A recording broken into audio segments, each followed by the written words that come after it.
Olá, estamos aqui para mais uma leitura do livro Desperte o Seu Gigante Interior, de Tony Robbins, capítulo 6. Como mudar qualquer coisa em sua vida. A ciência do condicionamento neuroassociativo. A frase: o início de um hábito é como um fio invisível, mas a cada vez que o repetimos, o ato reforça o fio, acrescenta-lhe outro filamento, até que se torna um enorme cabo e nos prende de forma irremediável no pensamento e ação. Orison Swett Marden. Se queremos mudar nosso comportamento, só há uma maneira eficaz de fazê-lo. Devemos vincular sensações insuportáveis e imediatas de dor ao nosso antigo comportamento e sensações incríveis e imediatas de prazer ao novo. Pense a respeito da seguinte maneira: todos nós, com a experiência da vida, adquirimos determinados padrões de pensamento e comportamento para nos livrarmos da dor e alcançarmos o prazer. Todos experimentamos emoções como tédio, frustração, raiva ou sufoco e desenvolvemos estratégias para acabar com esses sentimentos. Algumas pessoas usam as compras, outras usam a comida, algumas usam o sexo, algumas usam drogas, algumas usam o álcool, algumas usam gritar com os filhos. Sabem de forma consciente ou inconsciente que esse caminho neural vai aliviar a dor e levá-las para algum nível de prazer no momento. Qualquer que seja a estratégia, se pretendemos mudar, devemos passar por 6 etapas. Os 6 passos simples que terão como resultado a descoberta de um meio mais direto e fortalecedor de se livrar da dor e alcançar o prazer, meios que serão mais eficazes e melhores.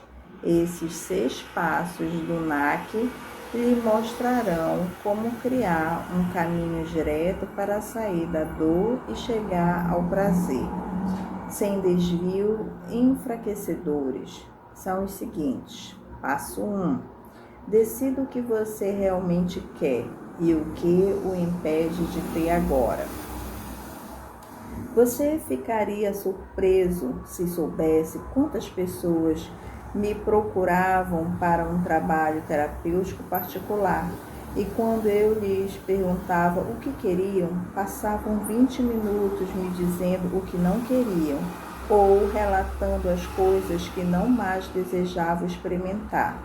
Temos de nos lembrar que obtemos o que focalizamos na vida. Se insistirmos em focalizar o que não queremos, teremos mais disso. O primeiro passo para criar qualquer mudança é decidir o que você de fato quer, a fim de ter algo para o qual avançar. Quanto mais específico puder ser a respeito do que você quer, mais clareza terá e mais poder vai dispor para alcançar o que quer mais depressa. Também devemos aprender o que nos impede de ter o que queremos. Invariavelmente, o que nos impede de efetuar a mudança é o fato de vincularmos mais dor a promover uma mudança do que a permanecer onde estamos. Ou temos uma convicção, como se eu mudar, terei dor, ou teremos o desconhecido que a mudança pode acarretar. Passo 2. Use uma alavanca. Associe uma dor intensa a não mudar agora e um prazer imenso à experiência da mudança agora. A maioria das pessoas sabe que deseja mesmo mudar, mas não é capaz de fazê-lo. A mudança em geral não é uma questão de capacidade, é quase sempre uma questão de motivação. Se alguém aponta um revólver para a nossa cabeça e diz: é melhor você sair desse estado de depressão e comece a se sentir feliz agora. Aposto que qualquer um de nós poderia encontrar um meio de mudar o estado emocional no momento, nessas circunstâncias. Mas o problema, como eu já disse, é que a mudança muitas vezes é um deve e não um tem de ser. Ou é um tem de ser, só que para um dia desses. A única maneira de efetuar uma mudança agora é criar um senso de urgência tão intenso que somos compelidos a seguir em frente. Se queremos criar a mudança, temos de compreender que não se trata de uma questão de se podemos fazê-lo, mas sim se o faremos. Se faremos ou não depende do nível de motivação, o que por sua vez depende dos poderes gêmeos que moldam nossa vida, a dor e o prazer. Cada mudança que você realizou em sua vida é o resultado da mudança das neuroassociações sobre o que significa dor e o que significa prazer. Com bastante frequência, porém, temos dificuldades para mudar porque temos emoções mistas sobre a mudança. Por um lado, queremos mudar. Não queremos adquirir câncer por fumar. Não queremos perder os relacionamentos pessoais por causa de nosso temperamento explosivo. Não queremos que nossos filhos se sintam rejeitados porque somos rigorosos demais com eles. Não queremos nos sentir deprimidos pelo resto de nossas vidas por causa de alguma coisa que aconteceu no passado. Não queremos mais nos sentir como vítimas. Por outro lado, tememos a mudança. Especulamos: se eu parar de fumar e morrer de câncer de qualquer maneira, depois de renunciar ao prazer que o cigarro me proporcionava, ou se eu perder esse sentimento negativo em relação ao estupro e me acontecer de novo. Temos emoções mistas, em que ligamos tanto a dor quanto o prazer à mudança, o que deixa o cérebro indeciso sobre o que fazer e nos impede de utilizar os plenos recursos de que dispomos para promover o tipo de mudança que poderiam literalmente ocorrer de um momento para outro, se cada fibra do nosso ser estivesse empenhada. Como invertermos essa situação? Uma das coisas que faz praticamente qualquer pessoa dar uma virada é alcançar um limiar da dor. Significa experimentar dor no nível tão intenso que você sabe que tem de mudar agora. Um ponto em que seu cérebro diz: já chega, não posso mais passar outro dia, nem sequer um momento vivendo ou me sentindo assim. Você já experimentou isso num relacionamento pessoal, por exemplo? Persistia, era doloroso, não se sentia feliz, mas continuava mesmo assim. Por quê? Racionalizou que ia melhorar, sem fazer nada para que melhorasse. Se sentia tanta dor, por que não foi embora? Embora fosse infeliz, o medo do desconhecido era uma força motivadora ainda maior. É verdade, sou infeliz agora, você pode ter pensado, mas o que aconteceria se eu deixasse essa pessoa e nunca mais encontrasse outra? Pelo menos sei como lidar com a dor que sinto agora. É esse tipo de pensamento que impede as pessoas de efetuarem mudanças. Um dia, porém, a dor de permanecer no relacionamento negativo se tornou maior do que o medo do desconhecido, e assim você alcançou o limiar e promoveu a mudança. Talvez tenha feito a mesma coisa com seu corpo, quando finalmente decidiu que não poderia passar mais um dia sem tomar uma providência em relação a seu excesso de peso. É possível que a experiência que o levou a isso tenha sido o fracasso em conseguir espremer-se na seu jeans predileto, ou a sensação das coxas grossas roçando uma na outra ao subir uma escada, ou apenas a visão das dobras de excesso de carne pendendo para o lado do corpo.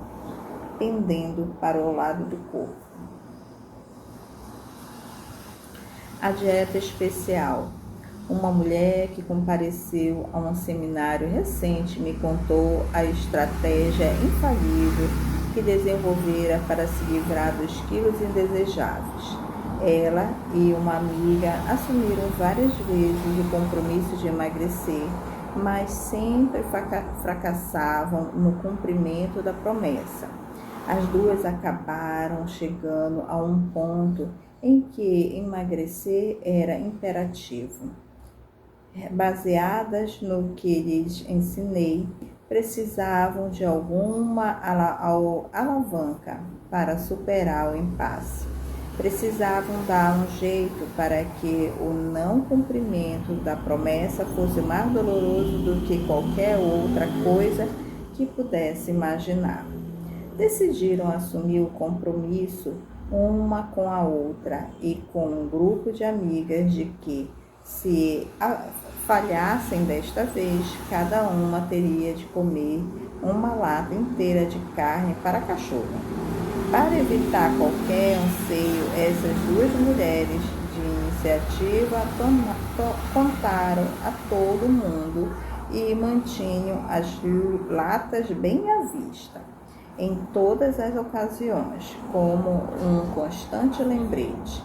Ela me contou que, quando sentia pontadas de fome, pegavam a lata e liam um rótulo com pedaços de carne de cavalo. Entre os ingredientes, as duas logo descobriram que não era tão difícil assim cumprir a promessa, alcançar o objetivo sem problemas. Uma alavanca é um artifício que utilizamos para levantar ou descolar uma tremenda carga, o que não poderíamos fazer de outra forma. A alavanca é absolutamente crucial para criar qualquer mudança, para você se libertar de fardos de comportamento como fumar, beber, comer demais, praguejar, ou de padrões emocionais como depressão, preocupação, medo, sentir-se inadequado. Pode escolher. A mudança exige mais do que apenas estabelecer o conhecimento de que você deve mudar. É o conhecimento ao nível emocional mais profundo e sensorial mais básico do que você tem de mudar. Se já tentou muitas vezes promover uma mudança e fracassou, isso significa apenas que o nível de dor por fracassar na mudança não é bastante intenso. Você não alcançou o limiar, a suprema alavanca. Quando eu fazia terapia particular, era imperativo que encontrasse o ponto de maior pressão de alavanca, a fim de ajudar as pessoas a efetuarem, numa única sessão, as mudanças que anos de terapia não haviam conseguido promover. Iniciava cada sessão com a declaração de que não podia trabalhar com alguém que não estivesse disposto a mudar agora. Um dos motivos era o fato de que eu cobrava $3.000 por sessão e não queria que as pessoas estivessem seu dinheiro se não fossem capazes, investissem o seu dinheiro se não fossem capazes de obter os resultados que desejavam hoje, nesta única sessão. Muitas vezes, essas pessoas haviam voado de outras partes do país. A perspectiva de que eu os mandasse de volta sem cuidar do problema motivava os clientes a passarem pelo menos meia hora me convencendo de que estavam de fato empenhados e fariam qualquer coisa para mudar agora. Com esse tipo de alavanca, criar a mudança tornava-se uma coisa lógica. Para parafrasear o filósofo Nietzsche, aquele que tem um porquê bastante forte pode suportar quase que qualquer como. Descobrir que 20% de qualquer mudança é saber como, mas 80% é saber por quê. Se reunirmos um conjunto bastante forte de razões para mudar, podemos mudar em 1 minuto algo que levamos anos sem conseguir mudar. A frase: dei-me uma alavanca bastante comprida e um ponto de apoio bastante forte, e sozinho moverei o mundo. Arquimedes. O maior sistema de alavanca que você pode criar para si mesmo é a dor que vem do interior, não a extrema. Saber que não conseguiu corresponder aos padrões que fixou para a sua vida é a dor suprema. Se não conseguirmos agir de acordo com a visão que temos de nós mesmos, de nossos comportamentos são incoerentes com nossos padrões, com a identidade que nos atribuímos, então o abismo entre as ações e o que somos nos leva a promover uma mudança. O sistema de alavanca, criado pela verificação de uma incoerência entre os padrões de alguém e seu comportamento, pode ser extremamente eficaz para levá-lo à mudança. Não é apenas a pressão aplicada pelo mundo exterior, mas também a pressão acumulada por dentro. Uma das forças mais vigorosas na personalidade humana é o ímpeto para preservar a integridade de nossa identidade. O motivo pelo qual tantos de nós parecem contradições ambulantes é o fato de que nunca reconhecemos as incoerências pelo que são. Se você quer ajudar alguém, não vai promover esse tipo de alavanca se apontar seus erros ou mostrar como é incoerente, mas sim fazendo perguntas que levam a pessoa a compreender por si mesma suas incoerências. É uma alavanca muito mais poderosa do que atacar alguém.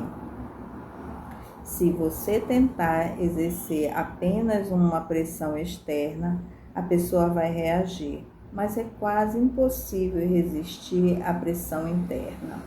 Esse tipo de pressão é um instrumento valioso para usar em você mesmo. A complacência gera a estagnação, a menos que esteja extremamente insatisfeito com seu atual padrão de comportamento. Você não será motivado a promover as mudanças necessárias. Vamos encarar a verdade. O animal humano reage à pressão. Então, por que alguém não muda quando sente e sabe que deve mudar?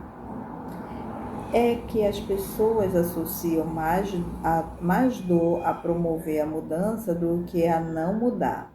Para mudar alguém, inclusive a nós mesmos, devemos simplesmente inverter isso.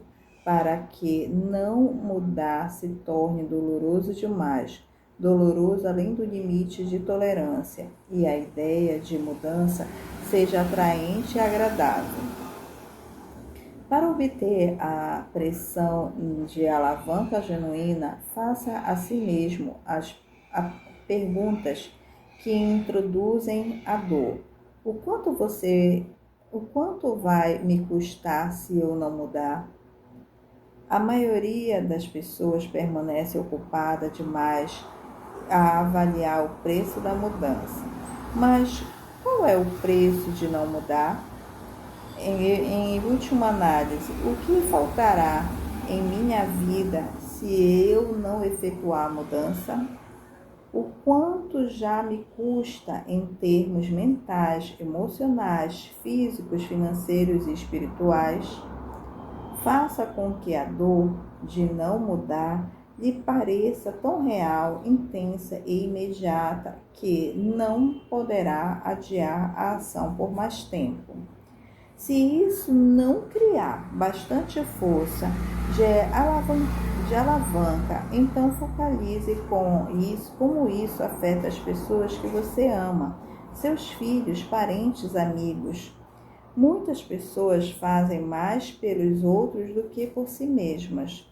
Assim, projete com os detalhes mais nítidos como o seu fracasso em mudar terá um impacto negativo sobre as pessoas que lhe são mais caras. O segundo passo é usar as perguntas de associação de prazer para ajudá-lo a vincular essas sensações positivas à ideia de mudança. Se eu mudar, como isso fará com que me sinta em relação a mim mesmo? Que tipo de impulso poderia criar se mudasse isso em minha vida? Que outras coisas poderia realizar se efetuasse essa mudança hoje? Como minha família e meus amigos vão se sentir, o quanto serei mais feliz agora?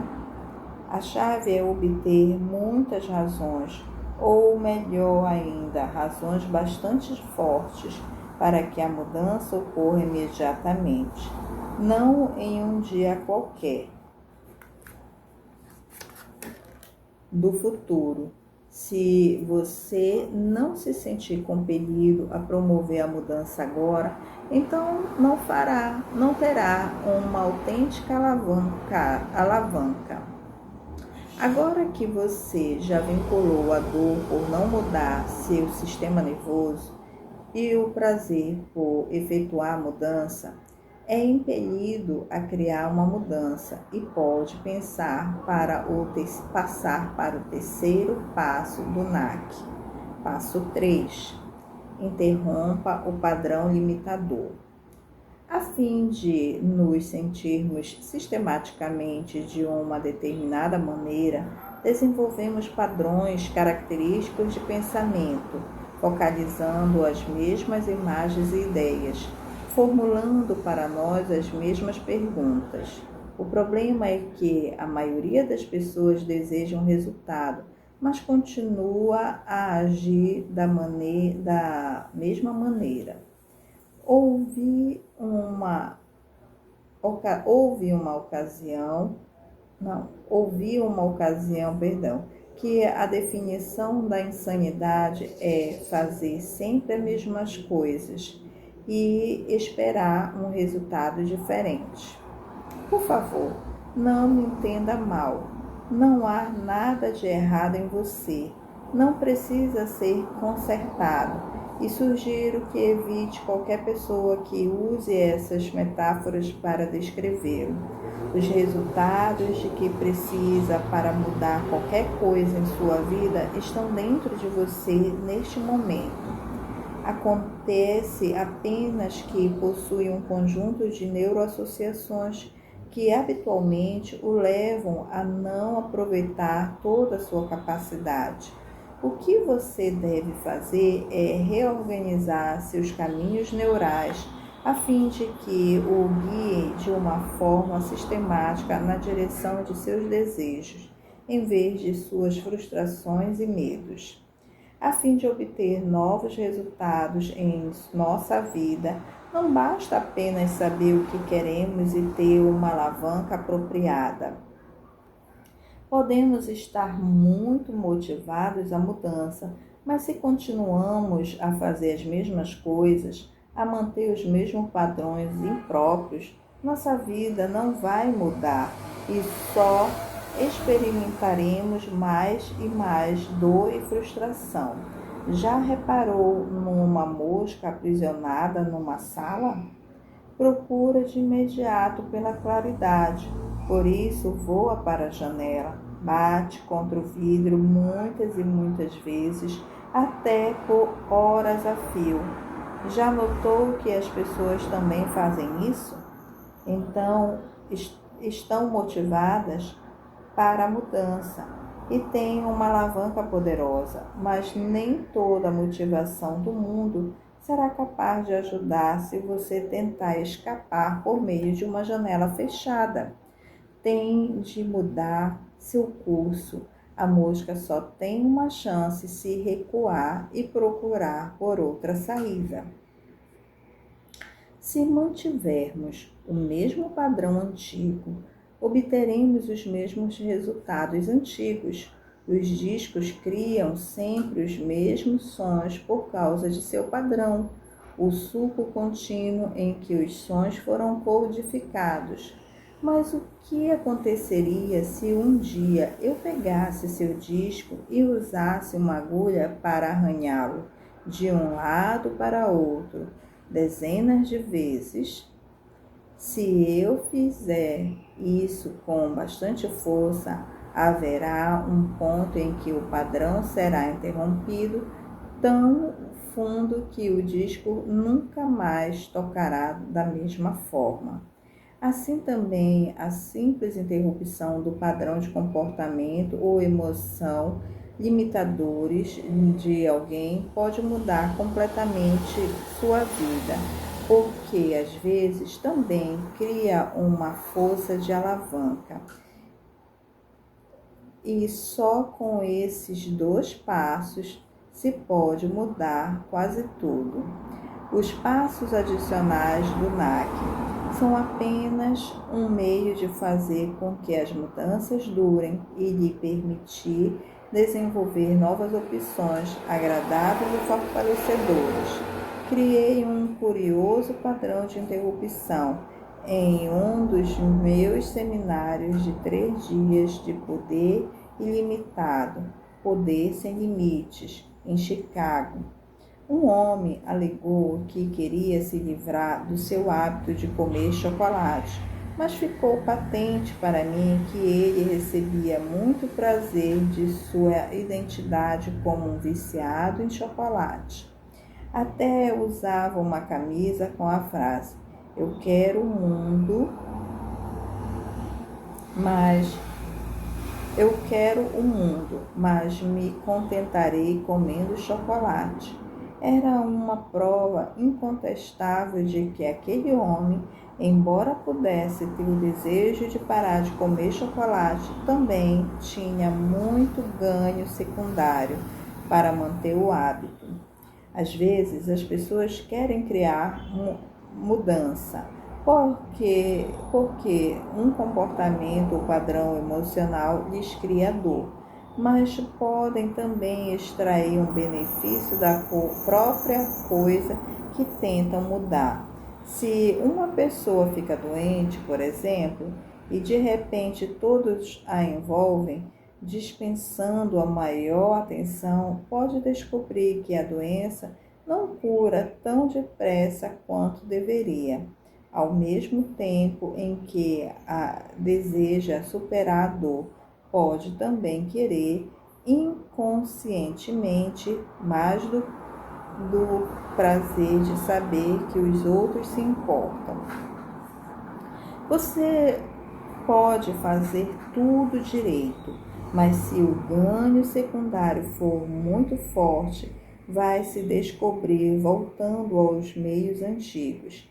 Alguém com ganho secundário tem emoções mistas sobre a mudança. Diz que quer mudar, mas com frequência acredita subconscientemente que manter o antigo comportamento ou padrão emocional lhe proporciona algo que não poderia obter de outra forma. Assim, não se mostra disposto a renunciar à depressão, embora isso seja doloroso. Por quê? Porque a depressão atrai atenção. Por exemplo, a pessoa não quer se sentir deprimida, mas quer desesperadamente atrair atenção. Ao final, a necessidade de atenção prevalece e ela permanece deprimida. A necessidade de atenção é apenas uma forma de ganho secundário. A fim de resolver isso, temos de oferecer à pessoa uma alavanca bastante poderosa para que promova a mudança, mas também devemos indicar um novo caminho para atender às suas necessidades. Tenho certeza de que aquele homem sabia, em algum nível, que precisava se livrar do hábito de comer chocolate, mas também tenho certeza de que ele sabia que podia usar essa oportunidade para atrair atenção. Sempre que há um ganho secundário envolvido, é preciso aumentar a pressão da alavanca. Por isso, conclui que um padrão de interpretação intenso criaria o impulso necessário e lhe disse: declara que está disposto a renunciar ao chocolate. Isso é ótimo. Só há uma coisa que eu quero que faça antes de eliminarmos o antigo padrão para sempre. Que coisa? Perguntou ele. Para deixar seu corpo nas condições certas durante os próximos 9 dias, você não deve comer qualquer outra coisa além de chocolate. Só chocolate pode passar por seus lábios. As pessoas na audiência começaram a rir e o homem me fitou com uma expressão indecisa. Posso beber alguma coisa? Indagou ele. Pode beber água, 4 copos por dia, mas isso é tudo, o resto será chocolate. Ele deu de ombros, sorriu. Muito bem, Tony. Se é isso que você quer, posso fazer isso sem mudar. E vou detestar fazê-lo bancar o tolo. Limitei-me a sorrir e continuei com o seminário. Vocês deveriam ter visto o que aconteceu em seguida. Como que, por magia, dezenas de barras de chocolates e bombons surgiram dos bolsos, pastas e bolsas das pessoas e foram entregues a ele. No intervalo para o almoço, ele estava inundado por todo o chocolate que havia naquele auditório. Encontrou-se comigo no salão. Obrigado, Tony, disse ele, enquanto abria uma barra de chocolate e a metia na boca. Isso vai ser maravilhoso. O homem estava determinado a me vencer, só que não percebia que não era comigo que estava competindo, mas consigo mesmo. Eu apenas recrutava seu corpo como um aliado para obter a alavanca necessária e romper seu padrão. Você sabe até que ponto o açúcar deixa uma pessoa com sede?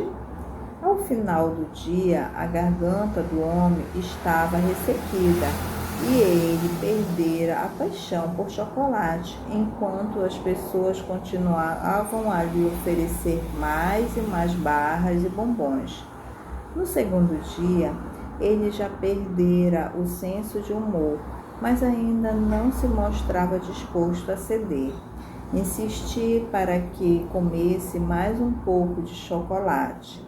Ele desembrulhou uma barra. fitando-me com uma expressão furiosa. Na terceira manhã, ao entrar no auditório, ele parecia um homem que passara a noite inteira em suplício. Como foi o desjejum? Indaguei. Não muito bom, admitiu ele, no maior desânimo. Coma mais um pouco. Ele pegou outra barra de chocolate que alguém sentado atrás lhe estendeu, mas não a abriu, nem sequer olhou. Qual é o problema? Não aguenta mais? O homem acenou com a cabeça e eu insisti. Ora, coma mais um pouco. Afinal, chocolate não é a melhor coisa do mundo? Que tal um chocolate crocante ou uma caixa de bombons com nozes? Não pode sentir o gosto, não sente a boca aguada. Quanto mais eu falava, mais verde ele se tornava. Vamos, pode comer. Ele acabou explodindo. Você não pode me obrigar. A audiência desatou a rir, enquanto o homem percebia o que dissera. Muito bem, jogue o chocolate fora e sente-se. Mais tarde, ajudei-o a selecionar alternativas fortalecedoras ao chocolate, abrindo-lhe novos e mais fortalecedores caminhos para o prazer, que não exigiam que consumisse algo que sabia que não era bom para seu organismo. Aprofundei o trabalho, condicionando as novas associações e ajudando-o a substituir o vício antigo por uma variedade de comportamentos saudáveis, respiração de poder, exercícios, alimentos ricos em água, combinações de alimentos apropriados e assim por diante. Eu criara uma alavanca para esse homem. Pode apostar que sim. Se você pode causar dor ao corpo de alguém, isso é uma alavanca inegável. A pessoa faz qualquer coisa para se livrar da dor e alcançar o prazer. Ao mesmo tempo, consegui romper seu padrão. Todos os outros tentavam fazer com que ele parasse de comer chocolate. Eu exigi que ele comesse. Era algo que ele nunca esperara e foi uma tremenda interrupção em seu padrão. O homem passou a vincular sensações tão dolorosas à ideia de comer chocolate que um novo caminho neural surgiu de um momento para outro, e o curso do bombom anterior foi destruído, além de qualquer possibilidade de reconhecimento. Quando eu conduzia terapias particulares, as pessoas me procuravam. Sentavam em meu consultório e começavam a me contar qual era o seu problema. Diziam, meu problema é. E depois desatavam a chorar, perdendo o controle. Assim que isso acontecia, eu me levantava e gritava, com licença. As pessoas tinham um sobressalto e eu acrescentava, ainda nem começamos. Em geral, respondiam, desculpe. No instante seguinte, mudavam o estado emocional, recuperavam o controle. Era puro histerismo. Aquelas pessoas que achavam que não tinham controle sobre suas vidas demonstravam algo que já sabiam exatamente como mudar o que sentiam.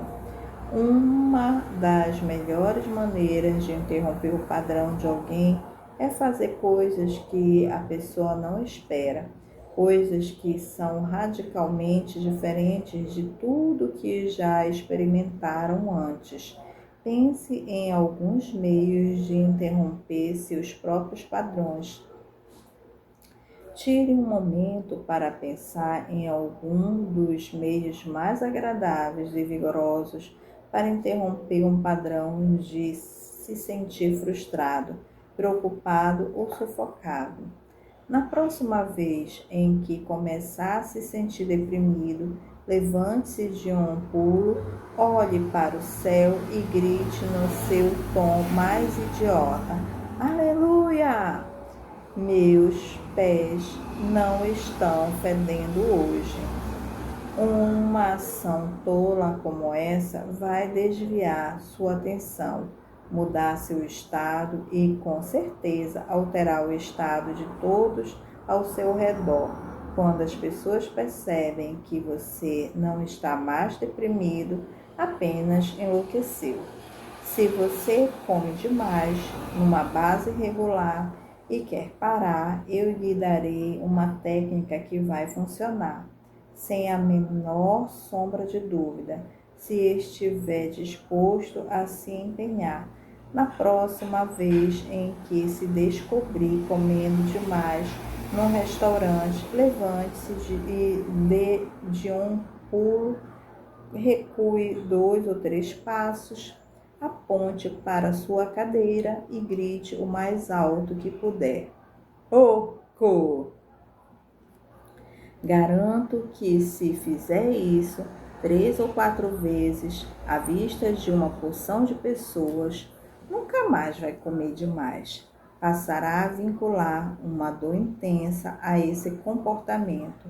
Basta se lembrar de uma coisa: quanto mais clamorosa for sua maneira de romper um padrão, mais eficaz será.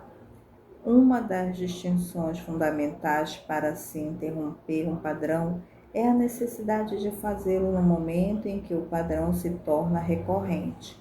Interrupções de padrões nos acontecem todos os dias, quando você diz: acabei de perder a sequência de pensamento.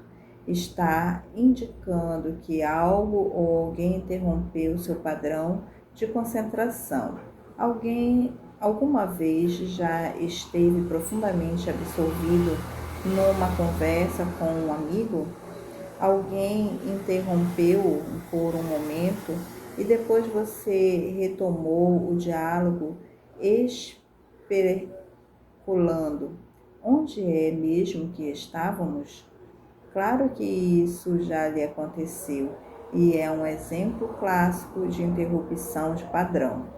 Basta se lembrar que, se queremos criar uma mudança e aprendermos no passado a obter prazer de um impulso indireto, que inclui uma série de consequências negativas, precisamos romper esse padrão.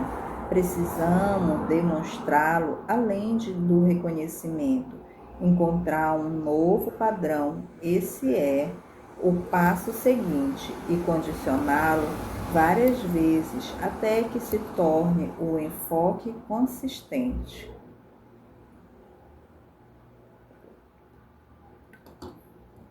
Como romper padrões limitadores?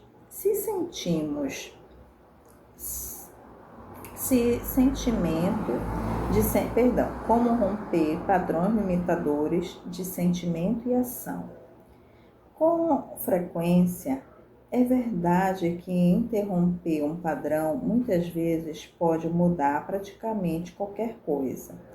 Uma maneira simples de romper um padrão é distorcer as sensações que vinculamos às nossas memórias. A única razão para ficarmos transtornados é o fato de representarmos as coisas em nossas mentes de uma determinada maneira. Por exemplo, se seu chefe grita com você e mentalmente reconstitui a experiência pelo resto do dia, imaginando-o a gritar de novo, Muitas e muitas vezes vai se sentir cada vez pior, porque permitir que a experiência continue a afetá-lo. Por que permitir que a experiência continue a afetá-lo? Mas será capaz de experimentar aqueles sentimentos? Talvez até você possa fazer com que isso se torne divertido. Experimente isso agora, fazendo o seguinte: pense numa situação que o faz se sentir triste, frustrado ou furioso. Agora faça os 2 primeiros passos do NAC, que já analisamos. Se você se sente mal agora por causa da situação, como gostaria de ser capaz de se sentir? Por que quer se sentir assim? São as sensações que vinculou a essa situação que o impedem de se sentir como deseja. Não seria maravilhoso se pudesse se sentir bem? Agora, aplique em si mesmo alguma pressão de alavanca.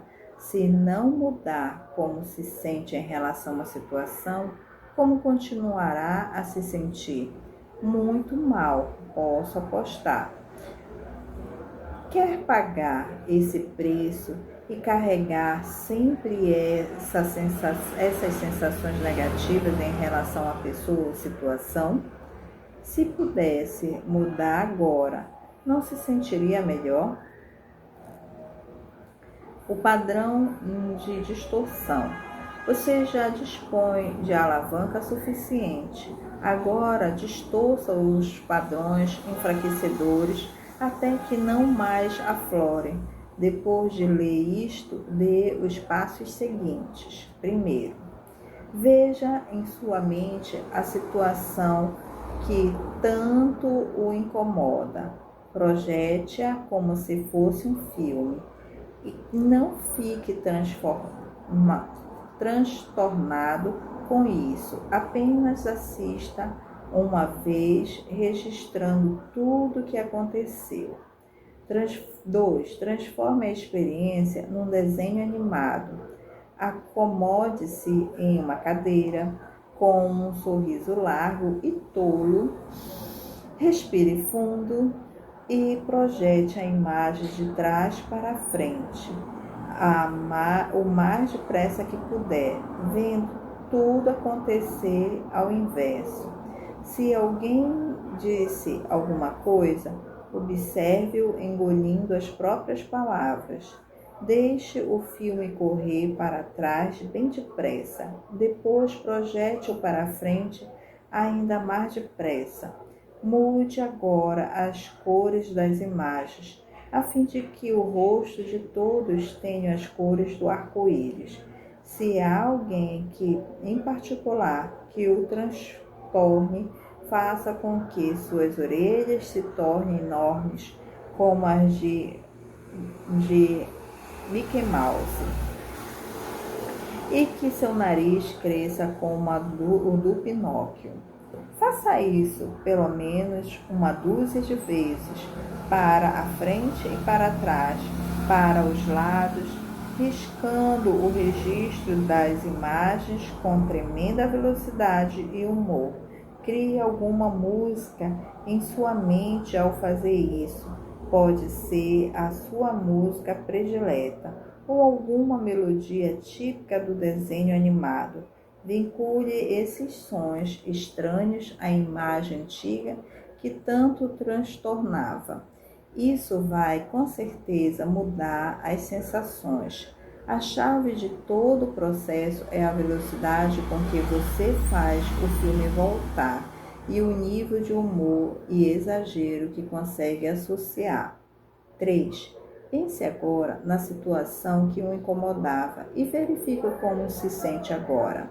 Se foi feito com eficácia, você terá rompido o padrão tantas vezes e com tanta facilidade que achará difícil ou mesmo impossível retornar a esses sentimentos negativos. Isso pode ser feito com coisas que o vêm incomodando há anos. É, com frequência, um método muito mais eficaz do que tentar analisar as razões de uma situação, o que não muda as sensações que você vincula à situação. Por mais simplista que possa parecer, a distorção eficaz de uma situação funcionará na maioria dos casos, mesmo quando há trauma envolvido. Por que funciona? Porque todos os nossos sentimentos estão baseados nas imagens que focalizamos na mente e em sons e sensações que vinculamos a essas imagens específicas. À medida que mudamos as imagens e sons, mudamos como sentimos. Efetuando-se esse condicionamento várias vezes, fica difícil voltar ao padrão antigo. Uma maneira de romper o padrão é simplesmente parar de fazer uma coisa. Se você deixa de manter um padrão, o caminho neural se dissipará pouco a pouco. Depois que uma conexão neural é estabelecida, o cérebro sempre terá um caminho aberto, mas este torna-se mais ou menos obstruído se não for usado. Como qualquer outra coisa, se você não usar, começa a perder. Agora que você já rompeu o padrão que o continha, tem o espaço aberto para. Passo 4. Crie uma alternativa fortalecedora. Este quarto passo é absolutamente essencial para se consolidar a mudança a longo prazo.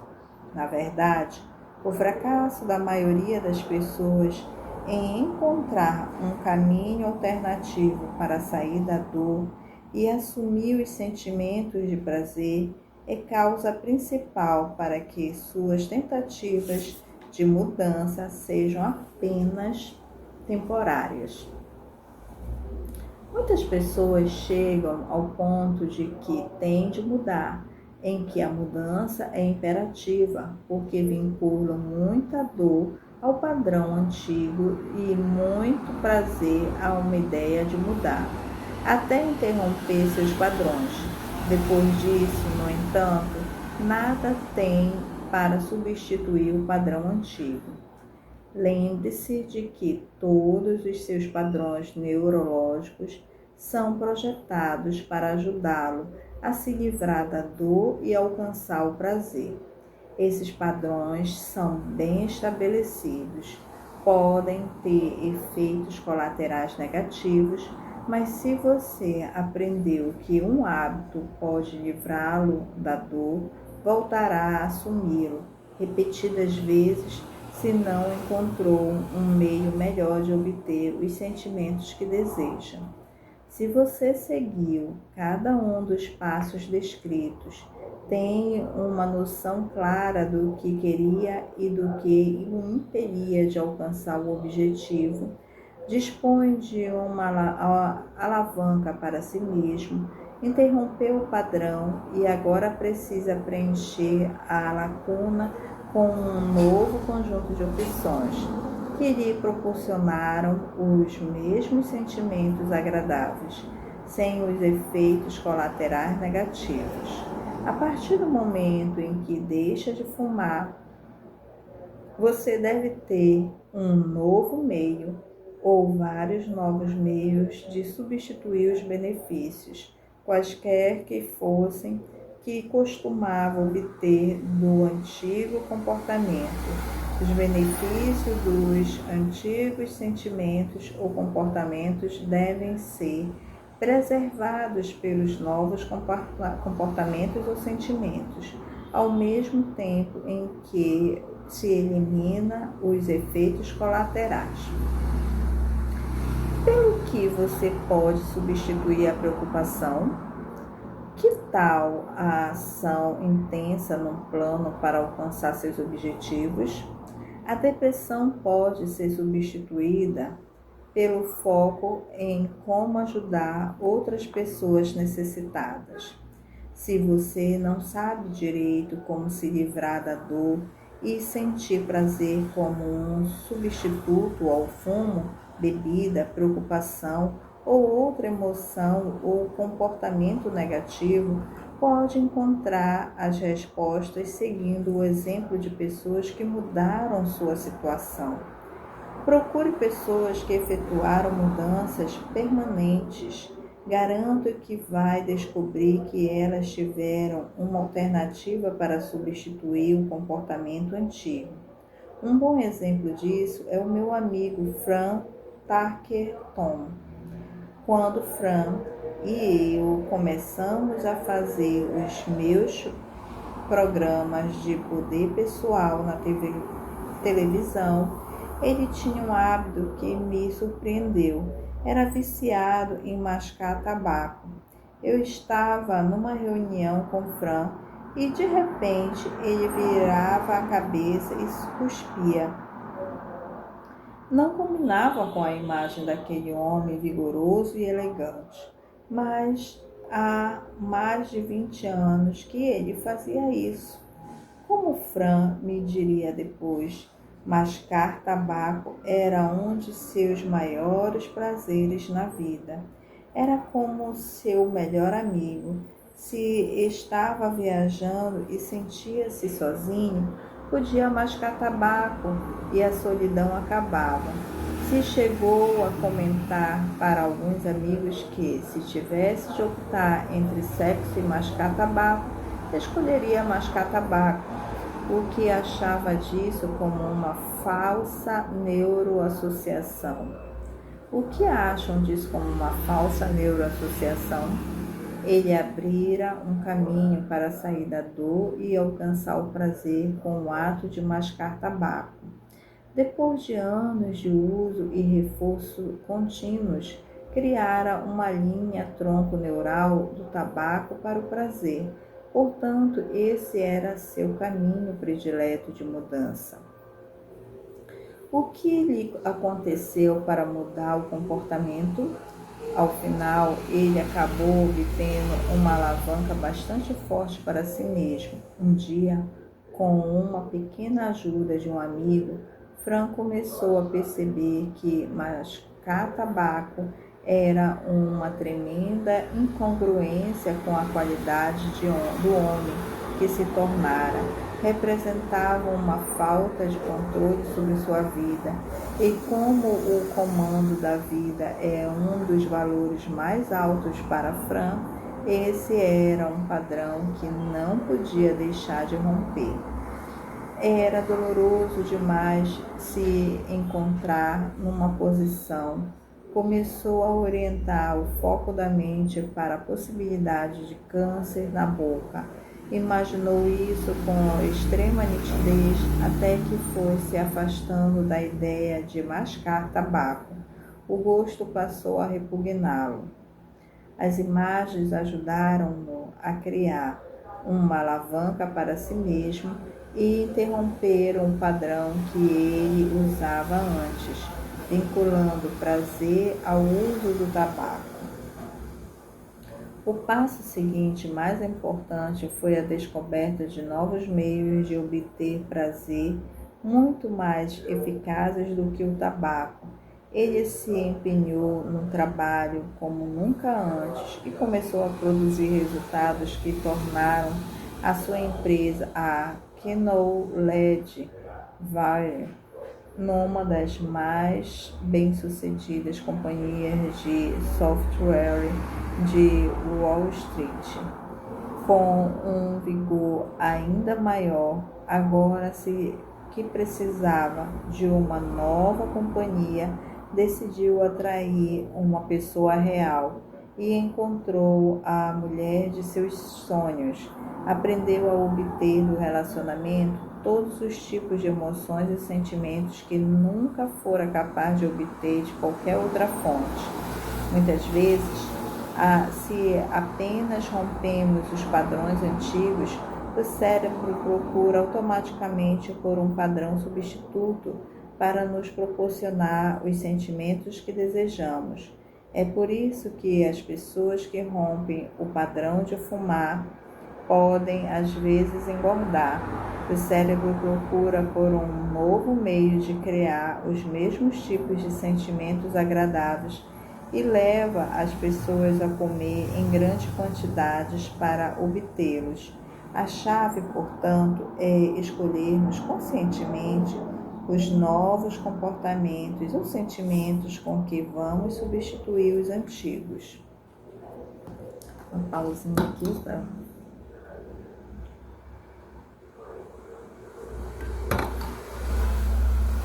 Estudos de transformação. A pesquisadora Nancy Mann realizou um estudo estatístico que avalia o nível de reabilitação em usuários de drogas reformados e a adoção de um comportamento substituto parece desempenhar um importante papel, mesmo nesse complexo campo de mudança. O primeiro grupo no estudo foi obrigado a renunciar ao vício por alguma pressão externa, muitas vezes aplicada pelo sistema judiciário, como já ressaltamos na parte sobre a alavanca. A pressão externa raramente tem um impacto duradouro, como era de se prever. Esses homens e mulheres voltaram ao vício antigo assim que a pressão foi suspensa, ou seja, assim que saíram da prisão. Um segundo grupo desejava realmente largar o vício e tentou por iniciativa própria. Sua alavanca era basicamente interna. Era em decorrência, as mudanças de comportamento duraram muito mais, em alguns casos, até por meio 2 anos depois do empenho inicial. O que acabava acarretando uma recaída era o surgimento de uma quantidade significativa de estresse. Quando isso ocorria, as pessoas retornavam com frequência ao vício das drogas, como um meio de se livrar da dor e alcançar o prazer. Por quê? Porque não haviam encontrado um substituto para o antigo caminho neural. O terceiro grupo substituiu o vício por uma nova alternativa, algo que lhes proporcionava os sentimentos que haviam procurado originalmente, ou talvez algo que fizesse com que se sentissem ainda melhor. Muitos encontraram relacionamentos satisfatórios, esclarecimento espiritual, uma carreira em que podiam se empenhar com afinco. Em consequência, muitos nunca voltaram ao vício antigo e a maioria resistiu, em média, por mais de 8 anos antes que ocorresse algum retrocesso. As pessoas que conseguiram se livrar do vício em drogas seguiram os primeiros 4 passos do NEC, e foi por isso que obtiveram tanto êxito. Algumas, no entanto, só se mantiveram firmes durante 8 anos. Por quê? Porque não utilizaram o 5º e crucial passo do NAC. Passo 5.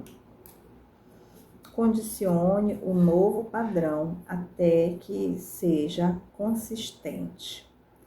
O condicionamento é a maneira de garantir que uma mudança criada por você seja consistente e persista a longo prazo.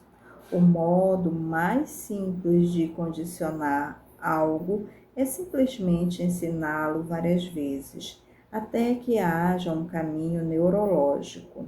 Se você encontrar uma alternativa fortalecedora, imagine-se a fazê-la até constatar que pode sair da dor e entrar no prazer num instante. Seu cérebro passará a associar isso a um novo meio de produzir esse resultado, numa base sistemática. Se você não fizer isso, voltará ao antigo padrão.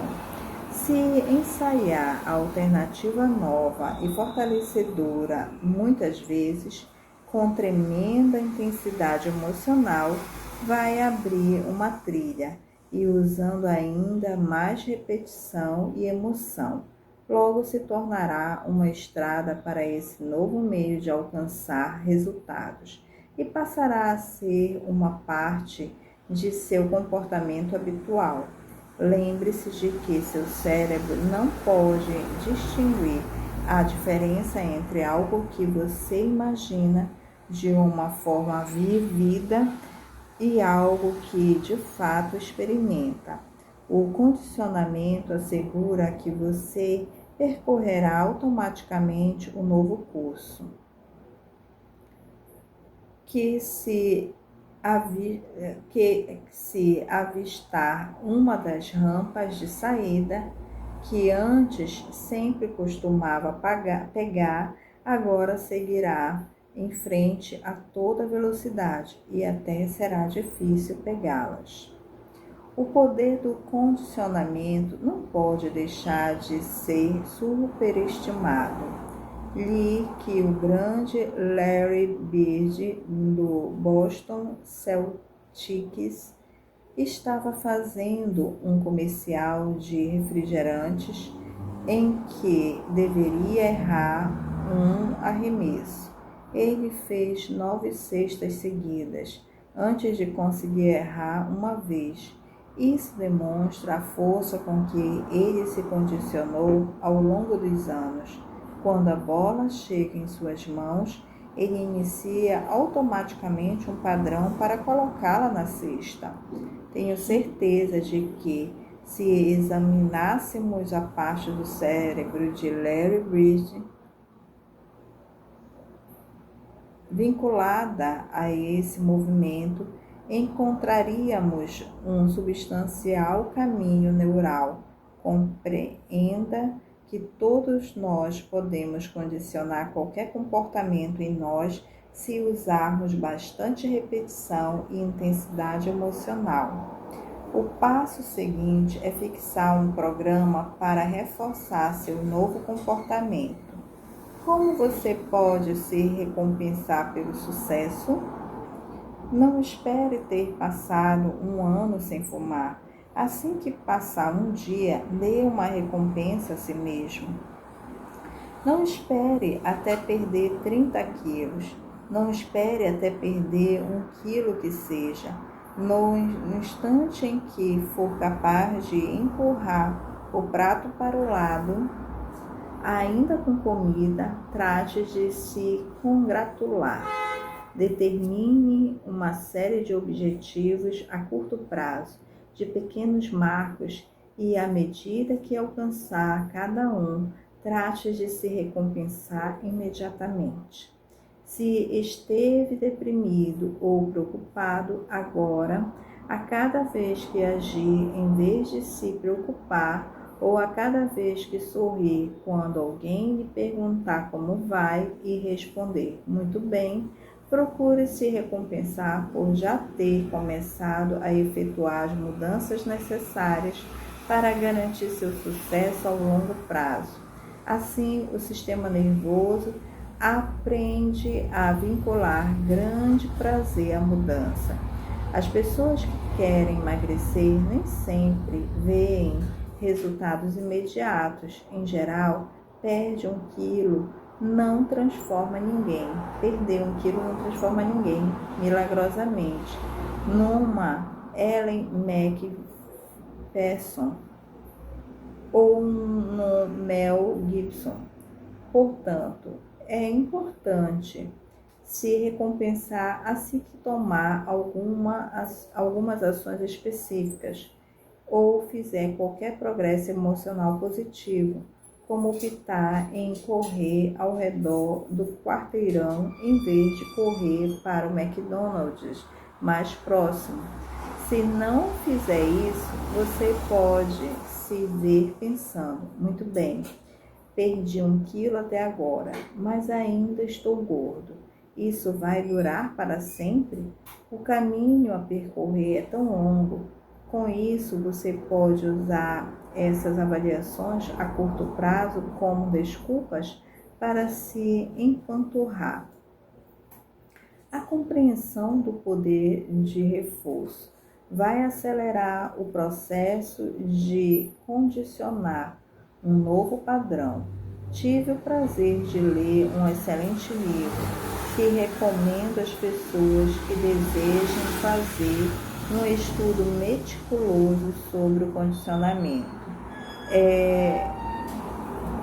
Don't Short Day Dogs, de Karen Pryor.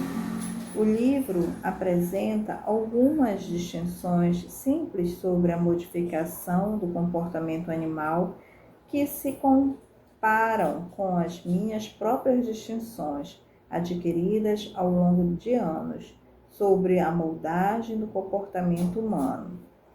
O fascinante é constatar como os animais e os seres humanos são parecidos em termos de forças que impulsionam nossas ações. O conhecimento dos fatores fundamentais do condicionamento nos permite assumir o controle dessas forças e criar o destino que escolhermos. Podemos viver como animais manipulados pelas circunstâncias e pelas pessoas que nos cercam, ou podemos aprender com essas leis usando-as para aproveitar ao máximo todo o nosso potencial. Pryor analisa em seu livro como aprendeu a utilizar a dor para treinar animais ao longo dos anos, chicotes e uma cadeira para leões,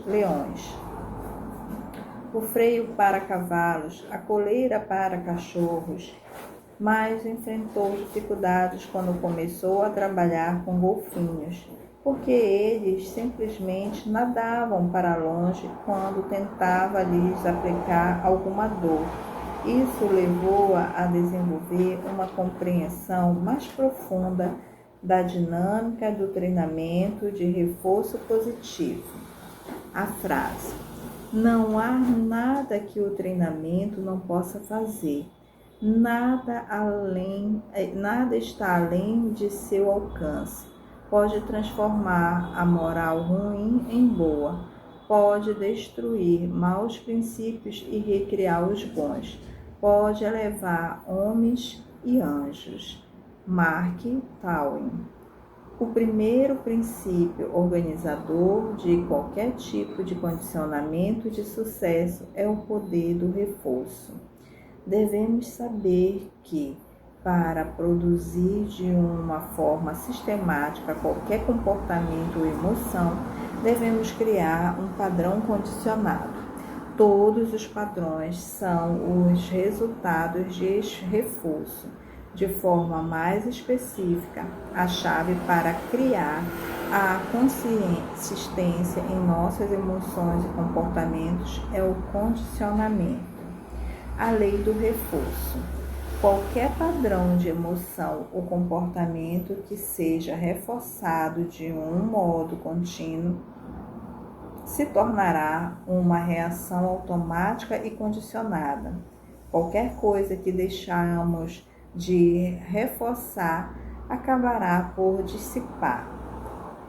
Podemos reforçar nosso comportamento ou o de outra pessoa por meio do reforço positivo, ou seja, a cada vez que produzimos o comportamento que desejamos, damos uma recompensa. Essa recompensa pode ser um elogio, um presente, um novo privilégio, etc. Ou podemos usar um reforço negativo. Pode ser uma cara amarrada, um barulho qualquer, até uma punição física. É fundamental compreender que o reforço não é a mesma coisa que punição e recompensa. Reforço é a reação de um comportamento imediatamente depois que ocorre, enquanto a punição e a recompensa podem ocorrer muito tempo depois. O momento é tudo.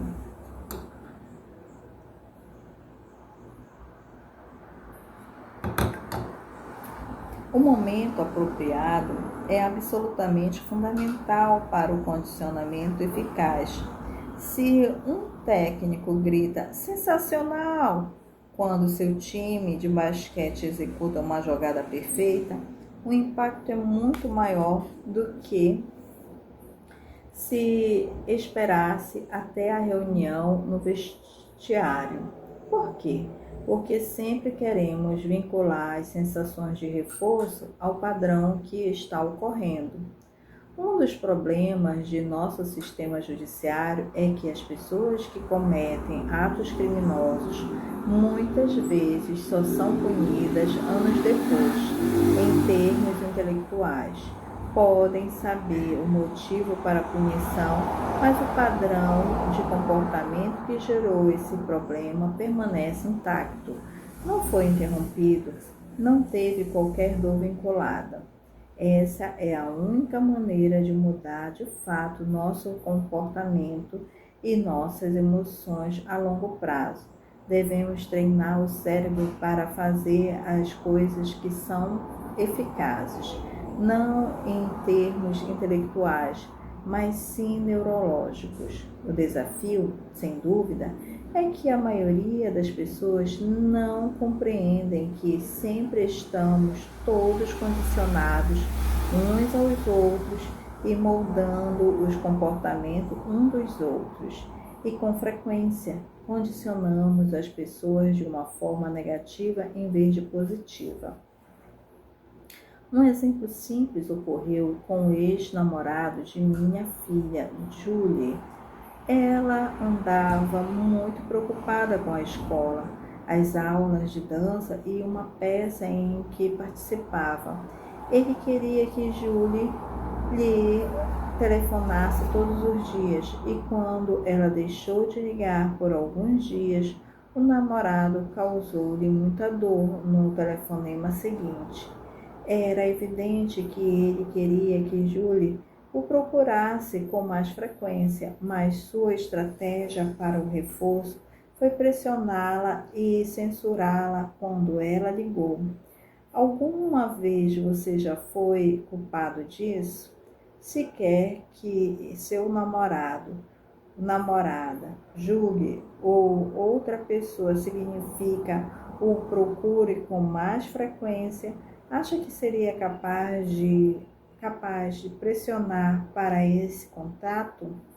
E quando a pessoa finalmente liga, você atende com declarações como: finalmente você se lembrou de que o telefone existe. É um milagre, porque tenho sempre de tomar a iniciativa de ligar para você. O que você está fazendo, no fundo, é condicionar a pessoa a não ligar para você. Está causando dor pela própria coisa que tanto deseja. O que acontecerá em consequência? A dor ficará vinculada a telefonar para você. A pessoa passará a evitar ainda mais no futuro. No caso de Julie, esse padrão era contínuo, persistindo por meses até que ela sentiu que não poderia vencer. Se não telefonasse, teria dor. Se telefonasse, teria dor. Como vocês podem imaginar, esse padrão de reforço negativo impregnou muitos aspectos do relacionamento dos dois e acabou levando ao seu encerramento. Se você deseja mesmo que alguém o procure, então precisa responder com satisfação quando a pessoa telefona.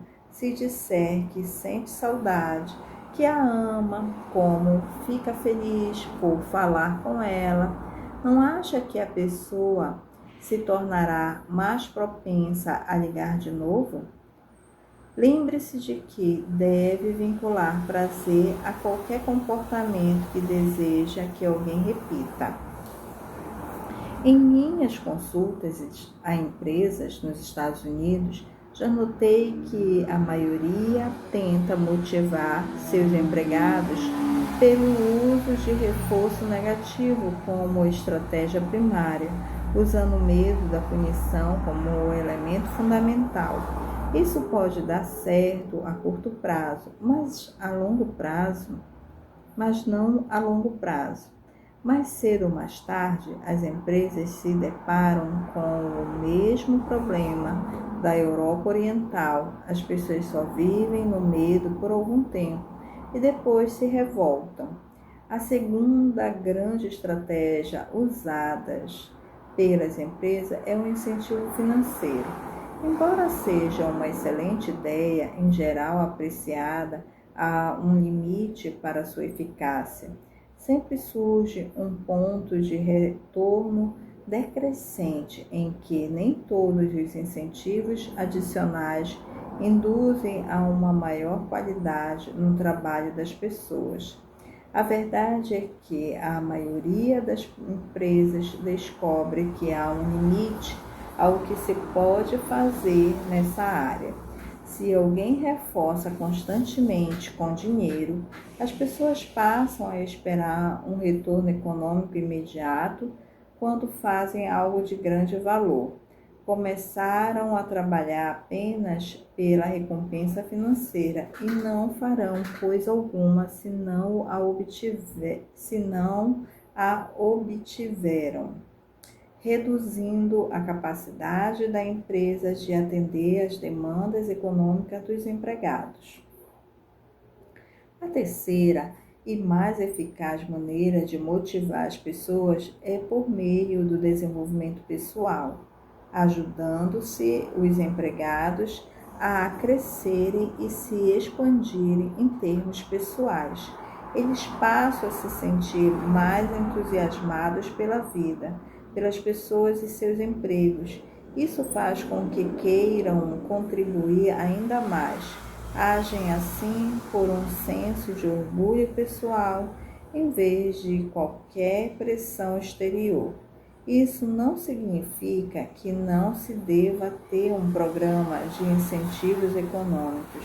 Apenas é preciso cuidar para se ter também o mais poderoso de todos os incentivos, que é o de ajudar as pessoas a se expandirem e crescerem.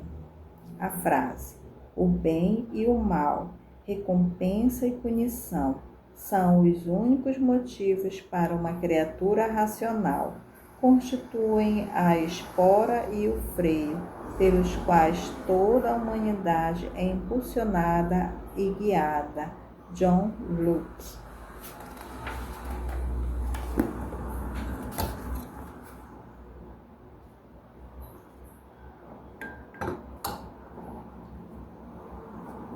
Programe o reforço para a mudança perdurar.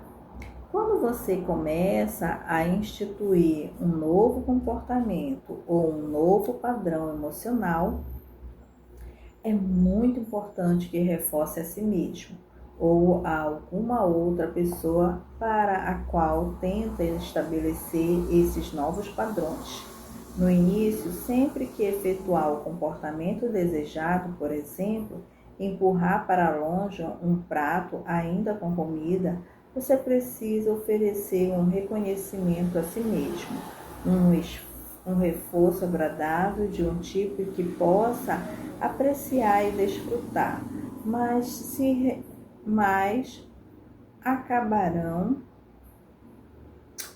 reforçar o comportamento em cada ocasião subsequente, as recompensas acabarão por não ter mais efeito, deixarão de ser apreciadas, o que num momento foi uma surpresa única e agradável, vai se tornar uma norma esperada.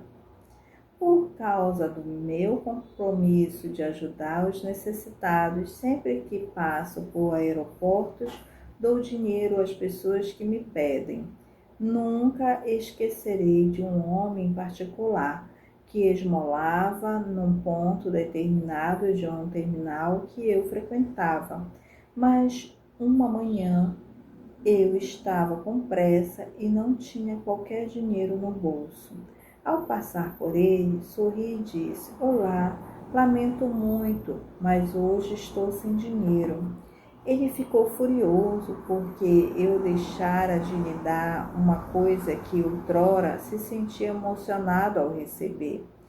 Devemos lembrar que o elemento de surpresa agradável é uma das experiências mais apreciáveis que um ser humano pode ter. É muito mais importante do que a maioria das pessoas percebe. É o próprio motivo pelo qual, se você quer que um comportamento perdure a longo prazo, é fundamental que compreenda e utilize o que é conhecido como um programa variável de retorno. Deixe-me dar um exemplo simples, o do treinamento de golfinhos. No começo, para ensinar um golfinho a saltar, os treinadores esperam que salte por sua própria iniciativa. Pegam o animal fazendo a coisa e o recompensam com um peixe, fazendo-se isso cada vez que o golfinho salta por conta própria. Ele acaba criando a neuroassociação de que ganhará um peixe se saltar. Essa associação de prazer a um comportamento desejado permite que o treinador condicione o golfinho a saltar várias vezes. Depois de algum tempo, porém, o treinador só dará o peixinho se o golfinho saltar mais alto. Ao elevar lentamente os padrões, o treinador pode moldar o comportamento do golfinho. Aqui está a chave. Se o golfinho for sempre recompensado, pode se tornar habituado, e não mais dará 100%. Assim, no futuro, o golfinho às vezes recompensado depois do primeiro salto. Talvez depois do quinto ou do segundo. O golfinho nunca sabe com que certeza de que salto será recompensado. Esse senso de expectativa de que uma recompensa pode ser concedida, somado à incerteza sobre o salto em que isso ocorrerá, sempre leva o golfinho a empenhar sistematicamente o máximo de esforço. A recompensa nunca é considerada um fato consumado. Essa é a mesma força que impele as pessoas do jogo. A partir do momento em que jogaram e foram recompensadas e vincularam um prazer intenso à recompensa, o excitamento e a expectativa as levam a continuar. Quando não são recompensadas por algum tempo, experimentam com frequência um senso ainda mais forte de que, desta vez, a recompensa virá. O que impulsiona um jogador é a possibilidade de ganhar de novo. Se uma pessoa tivesse de jogar sem receber qualquer recompensa, logo desistiria. Contudo, basta receber algumas pequenas recompensas, ganhar algumas mãos e recuperar uma parte do dinheiro para manter as pessoas na expectativa de que podem tirar a sorte grande. É por isso que as pessoas que interrompem um hábito nocivo como fumar ou jogar por um período de meses e depois decidem experimentar só mais uma vez, estão, na verdade, reforçando o próprio padrão que tentavam romper e tornando muito mais difícil a libertação do hábito pelo resto da vida. Se você fuma mais um cigarro, estimula o sistema nervoso a esperar que no futuro volte a se recompensar dessa maneira. Mantém essa neuroassociação ativa e até fortalece o próprio hábito que tenta romper. Se você deseja reforçar o comportamento de uma pessoa a longo prazo, pode querer utilizar o que é conhecido como programa fixo de reforço. Em seu livro, Karen Pryor descreve o treinamento de um golfinho para dar 10 saltos.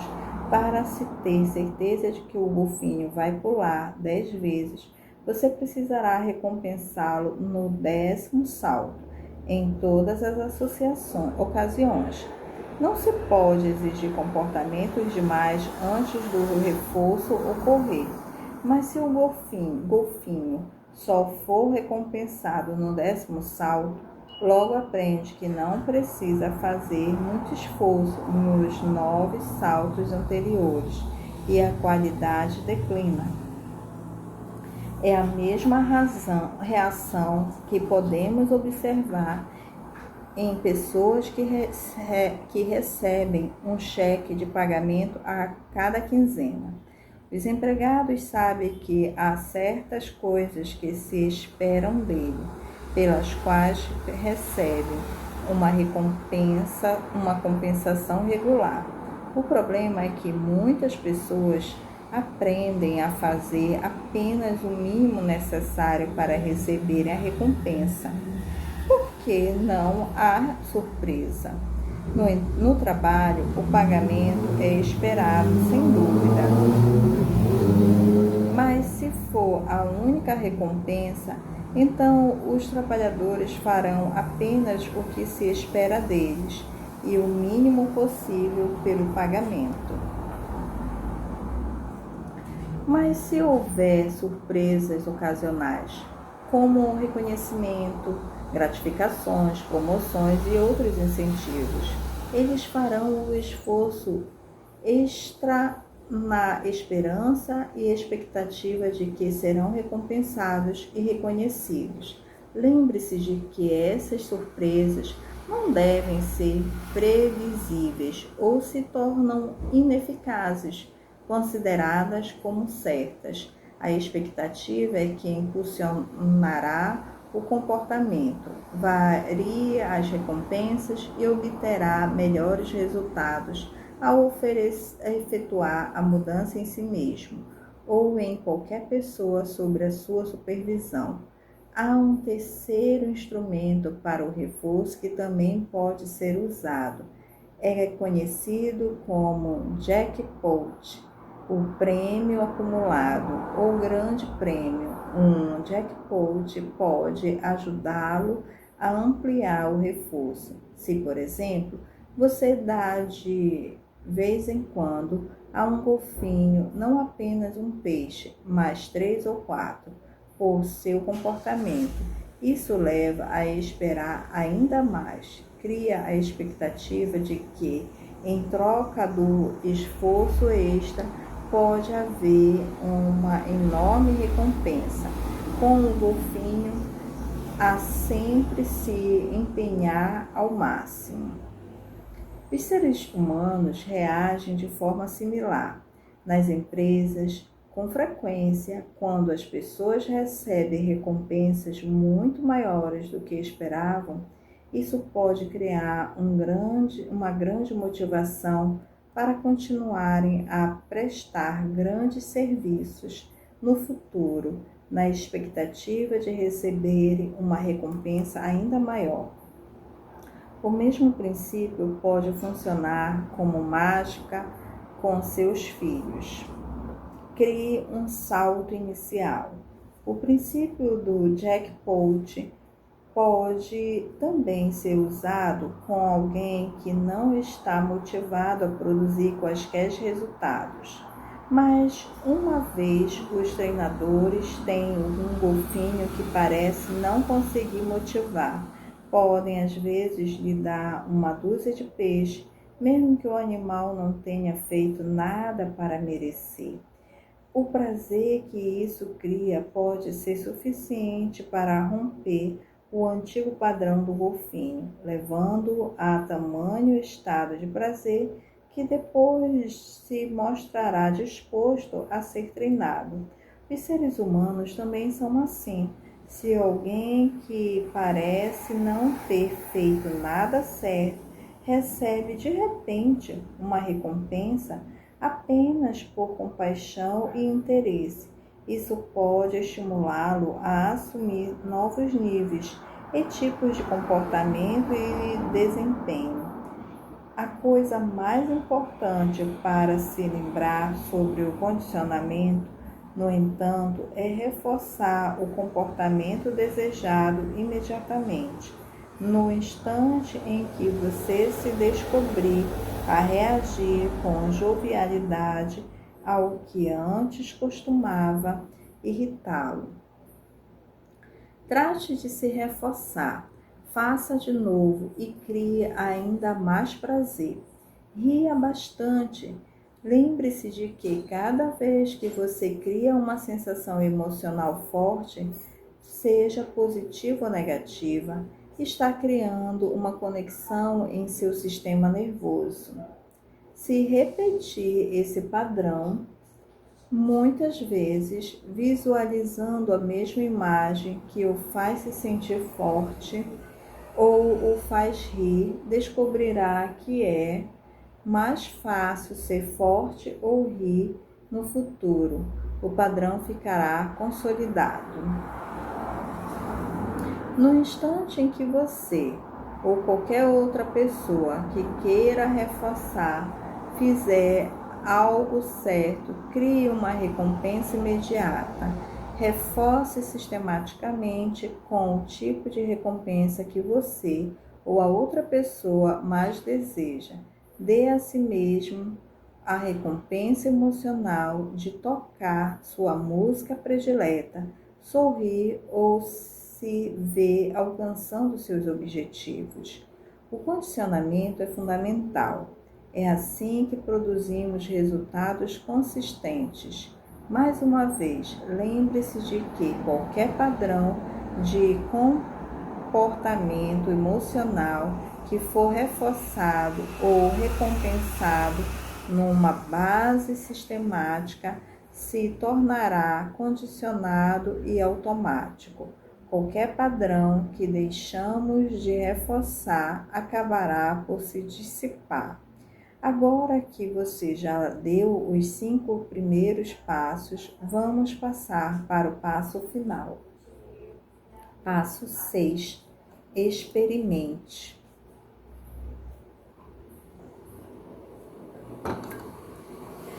Vamos revisar o que você realizou, determinou o novo padrão de emoção ou o comportamento que deseja, providenciou uma alavanca pessoal para a mudança, interrompeu o padrão antigo, descobriu uma nova alternativa e se condicionou até se tornar consistente. O único passo que resta é experimentá-lo para ter certeza de que vai funcionar no futuro. Uma das maneiras de se fazer isso, ensinada na programação neurolinguística, é a sondagem do futuro. Isso significa que você deve imaginar a situação que costumava frustrá-lo, por exemplo, e verificar se de fato ainda causa alguma frustração ou se já foi substituída por seu novo padrão de se sentir fascinado. Se normalmente você ainda tem o impulso de fumar cada vez que se sente aflito, imagine-se numa situação angustiante e verifique se, em vez do desejo de fumar, sente o impulso de ler, correr ou qualquer nova alternativa a que se condicionou, imaginando os mesmos estímulos que costumava desencadear sua antiga emoção ou comportamento. E constatando com certeza que sua nova alternativa fortalecedora é automática, você saberá que esse novo padrão funcionará no futuro. Além disso, você deve testar a ecologia da mudança que acabou de efetuar. A palavra ecologia implica no estudo das consequências. Qual será o impacto dessas mudanças que você efetuou em si mesmo, nas pessoas ao redor? Elas vão apoiar suas iniciativas e seus relacionamentos pessoais? Certifique-se de que esse novo padrão será apropriado, baseado em seu atual estilo de vida, convicções e valores. Apresento a seguir uma lista de referências simples que você pode usar para se ajudar a ter certeza de que seu novo padrão de sucesso vai durar e é apropriado. A verificação ecológica. 1. Certifique-se de que a dor está plenamente associada ao antigo padrão. Quando você pensa em seu antigo comportamento ou sentimento, imagina e sente coisas que agora são dolorosas em vez de agradáveis. 2. Certifique-se de que o prazer está plenamente associado ao novo padrão. Quando você pensa em seu novo comportamento ou sentimento, imagina e sente coisas que agora são agradáveis em vez de dolorosas. 3. Alinhe-se com os seus valores, convicções e regras. O novo comportamento ou sentimento é coerente com os valores, convicções e regras em sua vida? Analisaremos essa questão em capítulos posteriores. 4. Certifique-se de que os benefícios do antigo padrão foram mantidos. O novo comportamento ou sentimento ainda vai lhe permitir obter os benefícios e sensações de prazer que o antigo padrão costumava lhe proporcionar? 5. Sondagem futura. Imagine-se a assumir esse novo comportamento no futuro. Imagine a coisa que seria desencadeada se você adotasse o antigo padrão. Adquira a certeza de que pode usar o novo padrão em vez do antigo.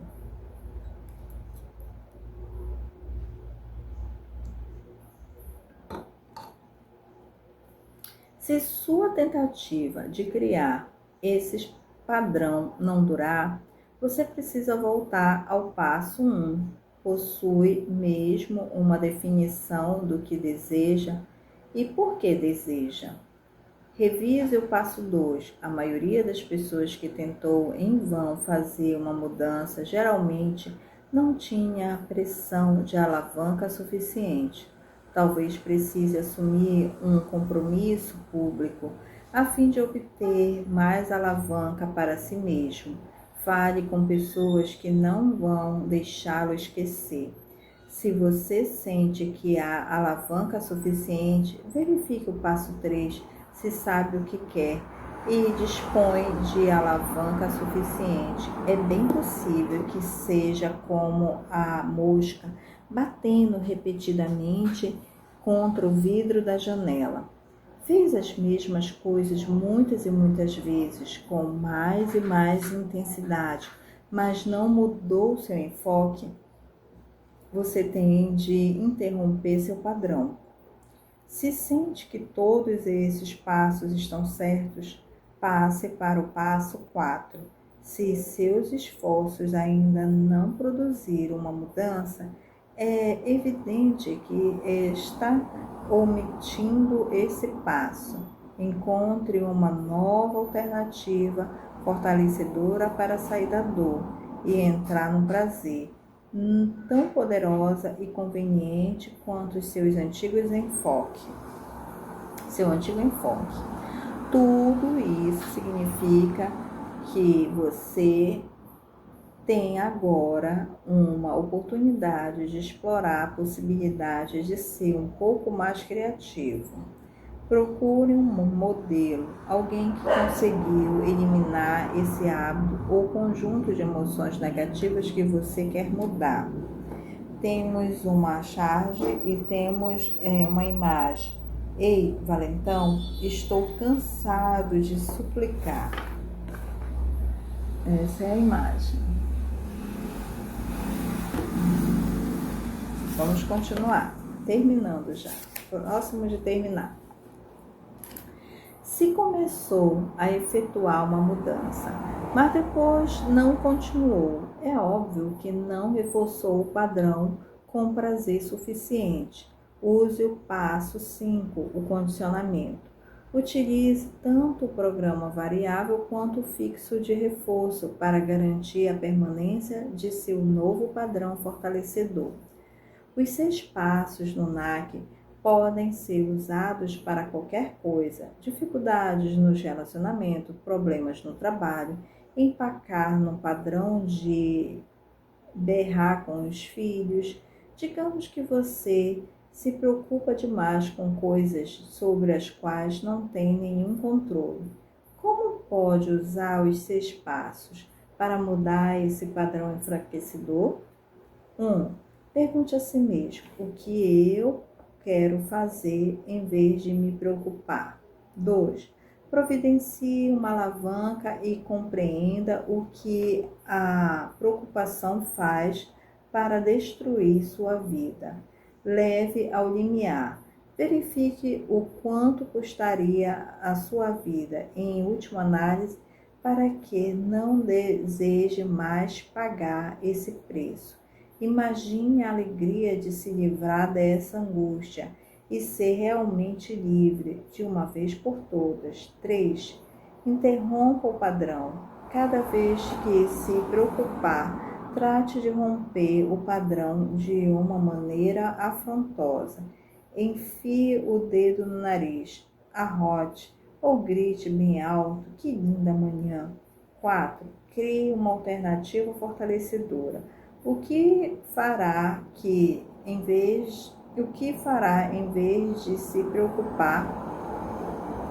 Pegue sua agenda e escreva um programa do que pode fazer de imediato. Talvez deva sair para correr um pouco e durante esse exercício poderá pensar em novas soluções. 5.